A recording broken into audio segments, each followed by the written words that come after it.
قررت لجنة السياسة النقدية للبنك المركزي المصري الإبقاء على سعر الائتمان والخصم على 27.75%.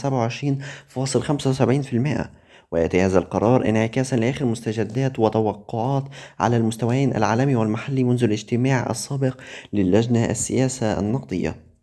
وكان البنك المركزي المصري رفع سعر الفائدة 8% على مرحلتين في شهري فبراير ومارس الماضيين، ومن المتوقع أن يتم تثبيت سعر الفائدة اليوم أو رفعها مجددا، وعدم توقع تخفيضها نظرا لعدم وصول معدلات التضخم للنسب المستهدفة حتى الآن. وارتفع سعر الدولار اليوم في البنك الأهلي عند 47.15 جنيه للشراء و47.20 جنيه للبيع. وفي بنك مصر 47.15 جنيه للشراء و47.25 جنيه للبيع. وفي بنك الإسكندرية 47.10 للشراء و47.20 جنيه للبيع. وفي بنك CIB بنك التجاري الدولي 47.15 جنيه للشراء و47.25 جنيه للبيع. وفي بنك سيب 47.14 جنيه للشراء و47.24 جنيه للبيع. كما ارتفع سعر اليورو في البنك الأهلي المصري إلى 50.92 جنيه للشراء و50.75 جنيه للبيع في البنك الأهلي المصري. وناهز سعر اليورو اليوم في بنك مصر 50.99 جنيه للشراء و51.25 جنيه للبيع. وسجل سعر اليورو اليوم في بنك الإسكندرية 50.90 جنيه للشراء و51.23 جنيه للبيع. ولامس اليورو في بنك CIB نحو 50.92 جنيه للشراء و51.24 جنيه للبيع.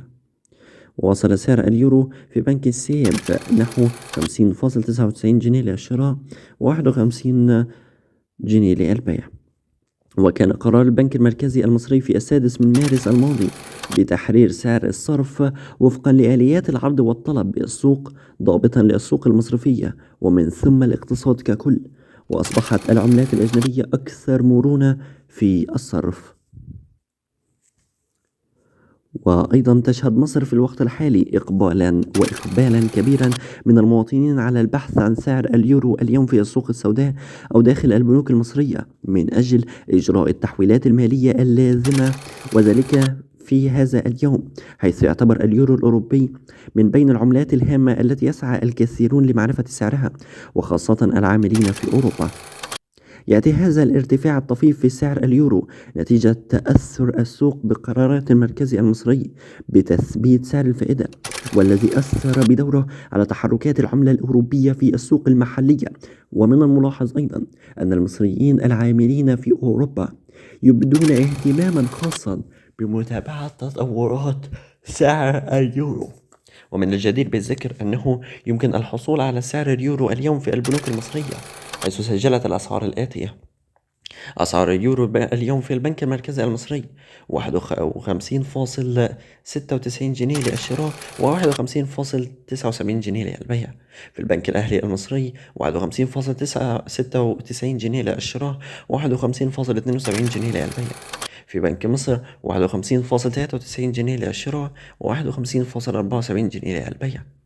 في بنك القاهرة 51.98 جنيه للشراء و51.74 جنيه للبيع. في بنك كريدي أجريكول 52.12 جنيه للشراء و51.904 جنيه للبيع. بالنسبة لليورو في السوق السوداء، فواحد يورو يساوي 51 جنيه، 5 يورو 255 جنيه، 10 يورو 510 جنيه، 25 يورو 1275 جنيه، 50 يورو 2551 جنيه، 100 يورو 5102 جنيه، 150 يورو 7653 جنيه.